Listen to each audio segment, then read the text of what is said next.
Bismillahirrahmanirrahim. Assalamualaikum warahmatullahi wabarakatuh. Kawan-kawanku sekalian, selamat pagi ataupun selamat siang. Salam sejahtera untuk kita semua. Pada kesempatan kali ini, kita akan bersama-sama membahas tentang mata kuliah Basic Academic English atau yang sering disingkat dengan BAE untuk meeting yang pertama. Baik, kita akan langsung. Dalam meeting yang pertama ini, kita akan membahas tentang bagian listening terlebih dahulu maksudnya. Jadi untuk pemahaman dalam Basic Academic English, kita akan membahas tentang 3 elemen yang akan kita pelajari dengan maksud agar kita nanti ke depannya bisa memahami akan soal-soal tes TOEFL. Nah, di dalam TOEFL test sendiri kan ada 3 bagian ya, listening, structure, dan reading. Nah, kita akan membahas yang pertama terlebih dahulu, yaitu listening section. Dalam listening section itu ada beberapa skills. Nah, skills itu adalah kemampuan-kemampuan ataupun tips dan trik. Itu sama saja sebetulnya. Apa sih tujuan skills tersebut?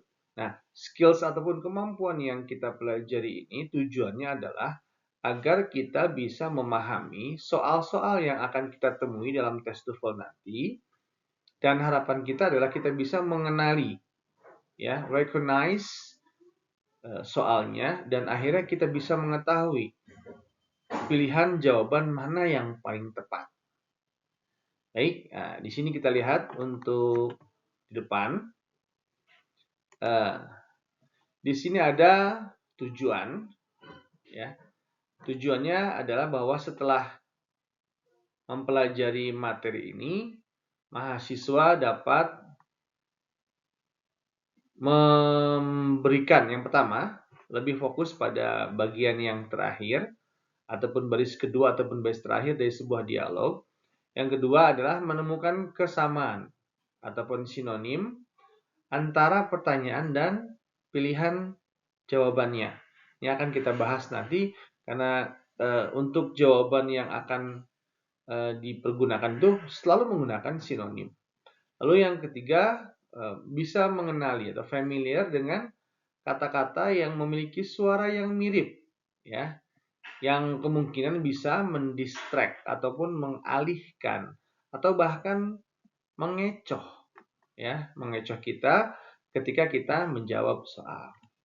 Baik, bagian yang pertama adalah dari 3 ini, focus on the last line. Nah, focus on the last line itu adalah ketika kita mendengarkan yang disebut dengan dialog ataupun teks yang dibacakan dalam listening section. Ketika ada dialog, maka kita harus fokus pada bagian yang kedua jika dialog itu pendek ataupun bagian yang terakhir dari sebuah dialog ataupun teks. Kenapa kita fokus pada bagian yang terakhir? Karena biasanya pada bagian yang terakhir atau dalam bagian yang kedua itu terkandung di dalamnya clues ataupun petunjuk-petunjuk ataupun bahkan terkandung jawaban yang memang dimaksudkan bisa menjawab soal yang diajukan. Nah, di sini ada contohnya.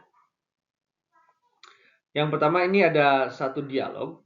Nah, dialog ini adalah antara seorang wanita dengan laki-laki. Nah, si wanita bertanya ke seorang laki-laki dan dijawab. Ya, lalu di sini kita harus bisa menyimpulkan. Nah, ini apa? Menyimpulkan, imply. Apa sih yang diimplikasikan? Apa sih yang disimpulkan? Gitu ya. Diisyaratkan dari jawaban si laki-laki tersebut. Jadi logika kita akan terus berjalan, logika kita akan terus bermain dalam upaya kita untuk memahami dan menjawab soal. Di sini ada, nanti akan saya putarkan audionya, tapi sementara saya bacakan terlebih dahulu. Di sini ada Kalimatnya, do you know where Dean Nicholson office is? Nah, si cewek nanya, apakah kamu tahu di mana Dean ini bisa dekan, bisa kepala sekolah ya. Jadi kepala sekolah Nicholson kantornya di mana sih? Tahu nggak? Gitu. Ini ibarat kata seperti itu ya. Nah, dijawab oleh si cowok, there's a directory in the entranceway. Nah, dijawab oleh si cowok, itu di sana ada directory itu penunjuk jalan, arah penunjuk. Ya, maksudnya kayak peta penunjuk gitu di pintu masuk. Nah, ketika si cewek nanya, tahu nggak kantor Pak Nicholson? Ah, tuh, itu ada peta penunjuk jalan. Silahkan lihat di sana. Nah, apa yang bisa kita simpulkan tentang eh, eh, eh, pendapat si cowok ini tentang kantor Pak Nicholson? Jelas dong kalau di sini. Nah, kalau kita misalkan ini ada ABC-nya, ABCD-nya, kalau memang dia tahu, langsung saja kasih tahu. Tapi kan di sini enggak, dia malah menunjukkan atau mengarahkan kepada peta yang adanya di dekat pintu masuk. Nah, berarti kita bisa simpulkan bahwa si cowok ini sebetulnya kurang tahu akan informasi tentang kantor Pak Nicholson ini. Nah, jadi karena dia nggak tahu, maka dia mengarahkan si wanita ini untuk bisa melihat peta petunjuk jalan itu. Nah, sehingga akan timbullah pada satu kesimpulan bahwa yang mana A, B, C, D, ya betul, yang C. He doesn't know where the office is.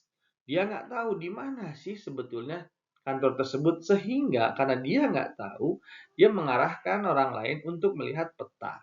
Betul. Nah, untuk hampir 95% jawaban kita itu harus berdasarkan kepada simpulan makna yang dimaksud. Karena kadang apa yang ditanyakan ataupun apa yang diminta untuk menjadi sebuah jawaban kadang-kadang tidak seperti yang terlihat.